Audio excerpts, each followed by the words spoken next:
So now we're test driving the 2.5 litre 5-speed manual, and don't expect the same power that the 3 litre engine has. And this vehicle, like most manual vehicles, you have to put in the work.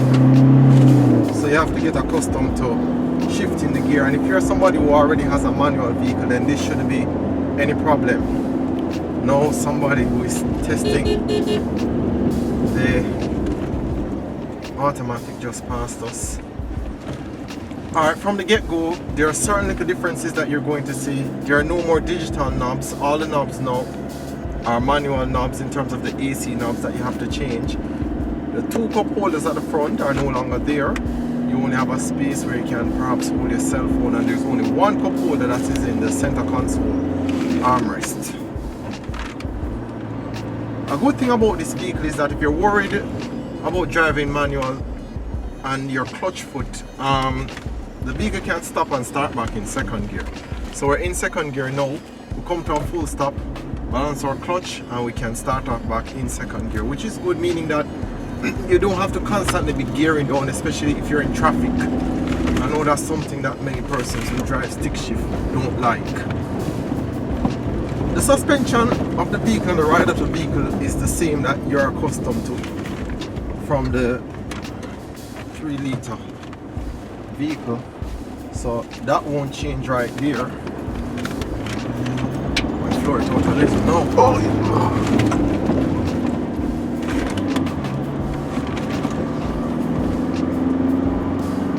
So you're not going to get that big burst of acceleration that you're accustomed to in the 3 litre engine, and that was evident by me flooring the gas pedal a while ago.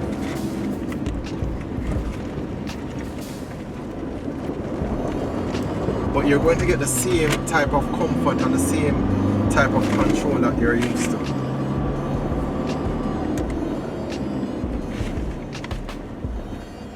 Alright, let's look for somewhere off-road to take this vehicle. Put it through some real rugged terrain.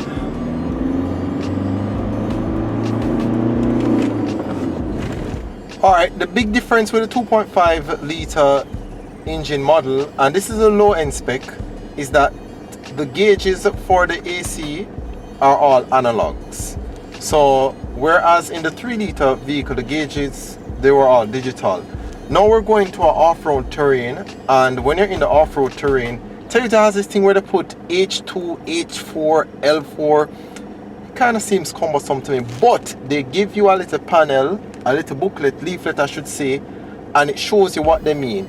Now H2 is basically 2-wheel drive, H4 is 4-wheel drive, L2 is low gear, meaning that when you're going descending on a hill or when you're going up a steep incline. Now we're going off-road and we want to engage all 4 tires. Once you start to engage all 4 tires, remember that you're going to be using a little bit more gas. So you want to use it for rough terrain or if the road is extremely slippery. Okay. Now we're off-road with this vehicle, and we're taking it through a little terrain that I believe is going to be challenging for us just to see the climbing capability. The van stays on the road very well. We already have it in 4-wheel drive. Whenever you're doing things like this, I prefer always have a stick shift as opposed to manual vehicle, because you keep it in first gear and you really get to control the traction a little bit better than you would had it been in an automatic vehicle. And the ground clearance allows us to basically go over everything. Reverse. Alright, okay, reverses to that side. I'm reversing gauge. Now I'm reversing. Now in situations like these, because the road is so uneven, you'd really appreciate a reverse camera. But now you basically have to be using your side mirrors a lot and making good judgment in terms of where to go.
You don't feel a lot of friction when you're switching out the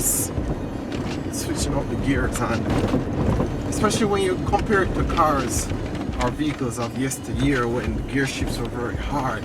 The gear shift for this is very smooth, very nice, won't give you much of a challenge.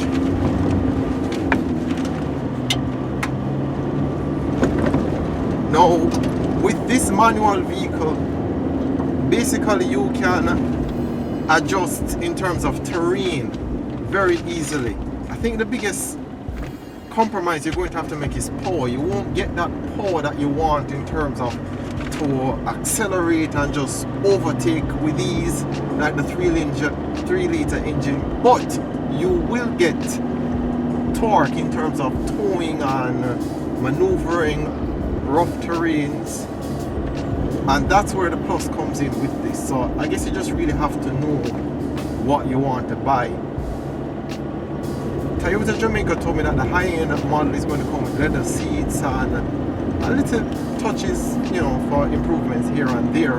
But to be honest with you, I mean, I prefer the mid-spec model more than any other model, because I think it has the best of both worlds, and I think I prefer to just keep it automatic as opposed to the manual, just for the speed component. One of the great things about having a four-wheel drive vehicle is that anytime you're trying to swing out, you can engage a four-wheel drive vehicle so that all wheels basically stay engaged with the road, so that anytime you're doing something like that where you're swinging out the vehicle, you don't have to worry about the back of the vehicle swinging out to the road. It basically stays engaged, and that's one of the biggest advantages of a four-wheel drive vehicle if you're driving it that far. A feature I like about this vehicle, well, all models in this vehicle, is that the side mirrors are huge.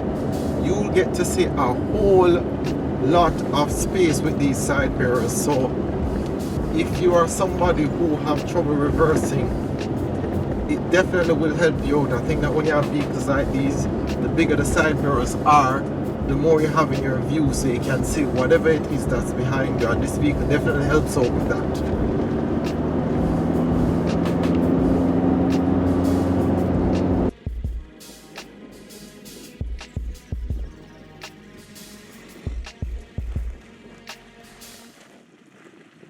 Alright, this vehicle is 17.5 feet long, so it doesn't matter what type road that you're on, you're going to have to exercise a 3-point turning mechanism, meaning that you have to go up front, quickly put the vehicle in reverse so you don't hold up traffic, move back again,